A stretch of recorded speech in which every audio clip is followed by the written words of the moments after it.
This is the Trump Breaking News Network. Here's what's happening. Not so funny now for Democrats. By Chris Sturwalt. On the roster, not so funny now for Democrats. Trump nixes divestment announcement but promises no new deals during term. In a blow to Ellison, Perez to run for DNC chairman, Perry to head agency he forgot he wanted to end, delete your account. Not so funny now for Democrats. Have you heard the one about the outgoing president who chided his successor for not being diligent enough? Yeah. He did it on Comedy Central.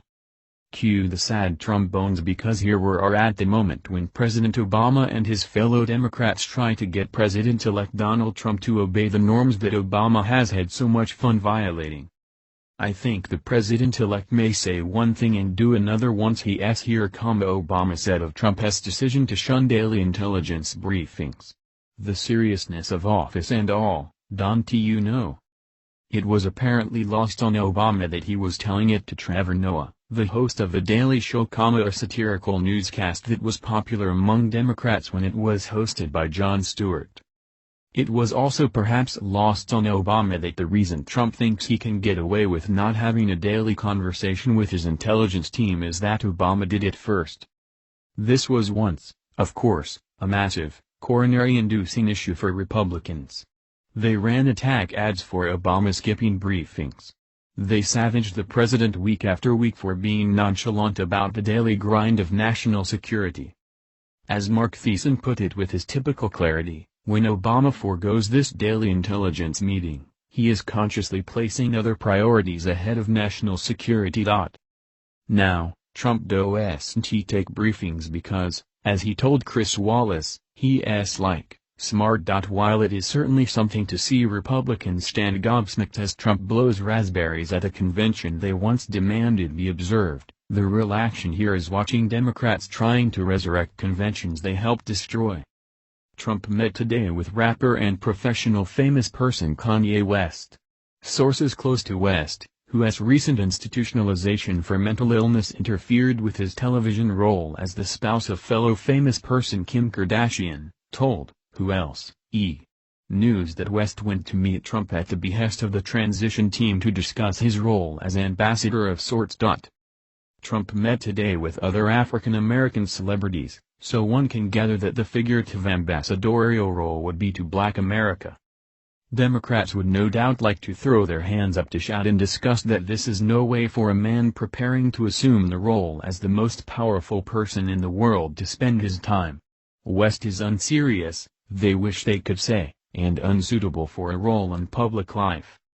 But then Republicans would just show them the picture of Jay-Z in the White House Situation Room and be all like bwah ha ha ha ha ha ha!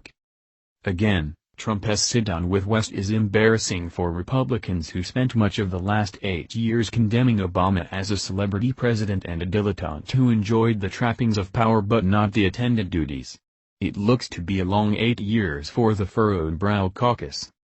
But as Trump stood there in the lobby of his building showing off West, who said I just want to take a picture right now, it was hard not to think of all of the times Democrats defended the president against trading the dignity of the office for celebrity status.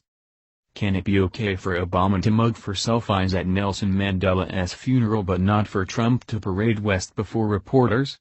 Can it be okay for Obama to be interviewed by a woman previously most famous for enthusiastically broadcasting herself sitting in a bathtub full of milk and cereal but not for Trump to recruit from professional wrestling for his administration?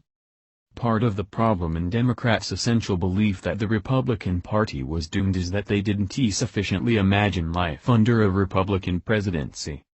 Trump hasn't held a press conference since July and just cancelled the one he was supposed to have on Thursday. That's rightly troubling to reporters who worry that Trump is going to freeze out the press and, by extension, accountability. Democrats say it's an outrage. But when Obama cut in half the number of press conferences held by his predecessor in his first term, denied routine access to reporters and asked news agencies to use pictures provided by the White House publicity shop, Democrats said it was no big deal. Obama defined down expectations and now Trump is just polishing them off. and we haven't even gotten to the real stuff yet. Wait until Democrats are faced with Trump's exploitation of the conventions Obama ruined on executive orders, domestic surveillance, the use of military power and bipartisanship. Democrats will quail and quaver and Republicans will say, "You defended your guy having a kill list and killing Americans without trial." And probably also, "Bwahahahahaha!" America is well served by the norms obeyed by people in power. The veneer of decency and deference, hypocritical as it may sometimes be, acts as a check on tyranny. Some of the conventions are fussy and outdated, but many, like accountability, the appearance of seriousness and acting deferential to others, are enormously important. Democrats are going to be sorry for much of what Obama did to change the presidency because the punchline is going to be a doozy. The rulebook, idle hands and all. So strong is this propensity of mankind to fall into mutual animosities, that where no substantial occasion presents itself, the most frivolous and fanciful distinctions have been sufficient to kindle their unfriendly passions and excite their most violent conflicts. James Madison, Federalist No. 10. Time out, tension of time. What is time and how is it measured? Hint, it may not be by a clock. New Yorker, for St. Augustine, writing his Confessions in the year 397, time was even simpler. It time may seem slippery and maddeningly abstract, but it's also deeply intimate, infusing our every word and gesture. Its essence, Augustine argued, can be gleaned from a single line of speech: Deus creator omnium. God, creator of all things. Say it aloud or listen, in Latin, 8 syllables, alternating short and long. Yet how do we manage to make this measurement? Its duration can't be defined until it has completed, but by then both syllables are gone. Both have made their sound, and flown away, and passed by, and exist no more. Augustine wrote, asking, "So what now exists for me to measure?"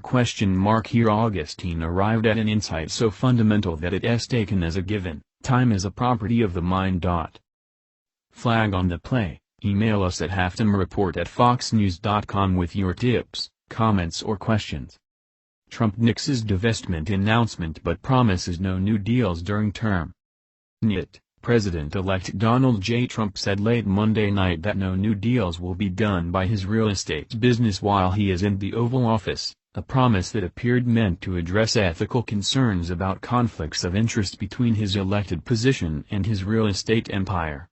But the move is unlikely to satisfy critics, including the government's official ethics office, who have said the only way for Mr. Trump to avoid such conflicts is to entirely divest his stake in the Trump Organization. Mr. Trump said on Twitter just after 11:30 p.m. that he would leave his businesses before his inauguration and that his grown sons, Eric and Donald Jr., along with other executives, would manage them. He added, "No new deals will be done during my terms in office," and promised to hold a news conference soon to discuss the plans. Mr. Trump had originally said, in an earlier Twitter post, that he would announce his business plans during a news conference on December 15. But officials with the transition confirmed on Monday that the news conference had been delayed. In a blow to Ellison, Perez to run for DNC chairman. AP, Labor Secretary Tom Perez is telling senior Democratic officials that he plans to mount a bid for the head of the Democratic National Committee. Perez, who was urged to run by White House officials, will challenge Minnesota Representative Keith Ellison, the early front-runner for the post, according to a Democratic strategist familiar with the conversations who requested anonymity to discuss private plans. Ellison has faced mounting opposition from top Democrats, labor leaders and some Jewish groups, who've raised questions about his comments about Israel, his defense of Nation of Islam leader Louis Farrakhan and his commitment to his own party. Trump gains as recount ends in Wisconsin. Milwaukee Journal-Sentinel, Republican President-elect Donald Trump's victory in Wisconsin was reaffirmed Monday following a presidential recount that showed him defeating Democrat Hillary Clinton by more than 22,000 votes. Clerks around Wisconsin rushed to recount nearly 3 million ballots ahead of a federal deadline on Tuesday, but in the end little changed, with Trump adding just 131 votes to his margin in the end. Clinton gained 713 votes over her previous total, but Trump gained 844. The cost to Stein and her supporters was thousands of dollars for every vote changed.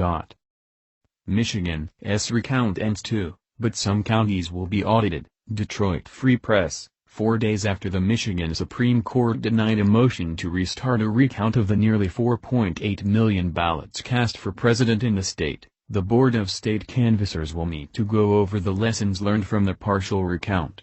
One of the chief things learned from the 3 days of recounting in 26 counties was the sheer number of ballots that couldn't actually be recounted because of mistakes in the way the ballots were recorded or ballot containers that were improperly secured. All about the Green Party presidential candidate Jill Stein says she plans to donate any money left over from the $7.3 million she raised to force recounts in Wisconsin, Michigan, and Pennsylvania. Stein said Tuesday that the exact costs of the recounts aren't known yet, but she expects to have money left over. RNC doubles down on electors ahead of meeting December 19, Politico. Two RNC sources familiar with the effort said the committee with the assistance of state Republican parties and the Trump campaign have been in touch with most of the GOP electors multiple times, and has concluded that only one is a risk to cast a vote against Trump on December 19, when the Electoral College meets. Stop, WAPO's Aaron Blake runs down the margins of meaningless election stats liberals keep citing. Perry to head agency he forgot he wanted to end. Former Governor Rick Perry, Republican Texas, has reportedly been tapped to lead the Energy Department, but during his 2012 presidential bid, Perry cited the agency as one he wanted to get rid of, but forgot the name during one of the primary debates. USA Today, the Energy Department is the same federal agency Perry wanted to eliminate and then forgot to name when asked which departments he would shut down. I will tell you, it is 3 agencies of government when I get there that are gone: Commerce, Education, and what's the third one there? Let's see, Perry said during a Republican presidential primary debate in November 2011. GOP seeks to limit Russian investigations. The Hill, Republicans are seeking to put a limit on congressional investigations of Russian interference in the presidential election. In both chambers, leaders have given ownership of the issue to the intelligence committees, which are among the most secretive on Capitol Hill. In doing so, Senate Majority Leader Mitch McConnell, RK, and House Speaker Paul Ryan, Republican Wisconsin, have united behind the need for Congress to investigate Moscow's alleged attempt to interfere with the election but rebuffed calls from Democrats for far broader probes. McConnell on Monday morning also rejected calls from Armed Services Chair John McCain, ROS, for a select Senate committee, although he expressed support for a separate review of cyber threats from within armed services. House Intel Committee seek answers from divided intelligence community. WAPO, the chairman of the House's Intelligence Committee, is demanding a reckoning from the country's spy chief for why lawmakers weren't told about division in the intelligence community over Russian hacking allegations that appeared in recent news reports. Representative Devin Nunes, Republican California, sent a letter to Director of National Intelligence James R. Clapper, asking him to explain why lawmakers weren't told about an apparent disconnect between the CIA and FBI analyses of the purpose behind Russia's alleged meddling in U.S. elections before reports on the topic appeared in the press. Audible, the eyes have it. Both Trump and Tillerson need to know that Putin is Machiavellian and gets rid of PPL who expose him as such. Both Bush and Obama were hoodwinked. Representative Chuck Grassley, Republican Iowa, tweeting about the dangers of Vladimir Putin. Play-by-play. ExxonMobil global issues will linger for Tillerson at State, NIT. Conway says Trump sees moving U.S. Embassy in Israel to Jerusalem a very big priority, Wall Street Journal. What Plato told us about Pizzagate, WAPO. From the bleachers. Perhaps you have commented on this before, but don't you find it rich that Democrats are apoplectic over the Russians, presumably, interfered in our presidential election after President Obama sent money and staffers to Israel to interfere in their election, namely, to oppose Netanyahu? Jonathan Kanowski, Meridian, Idaho. Ed. Note, this is an era rich in ironies. As we discussed above, the thing about transfers of power is that they reveal hypocrisy like nothing else. Just as Republicans who were once critical of Obama for things they now condone in Trump, Democrats who once ignored Obama's grasser ways now deplore the same things with Trump. As citizens we should value most the voices who are willing to be, dare I say, fair and balanced. Monday's story about men Botoxing their scrotum is, just about the weirdest thing I've read in your halftime report. How much more vain can a person get? Unless one is in the porn video industry, I can't fathom why a normal guy would care. Wow. Hopefully Scrotox is just a NY fad. Greg Bruce, Castle Rock, Colorado. Ed. Note, men try to pretend that we are not even vainer than women, but as my old granddaddy used to say, every man when he looks in the mirror thinks he's handsome despite all evidence to the contrary. Share your color commentary, email us at halftimereport@foxnews.com and please make sure to include your name and hometown. Delete your account.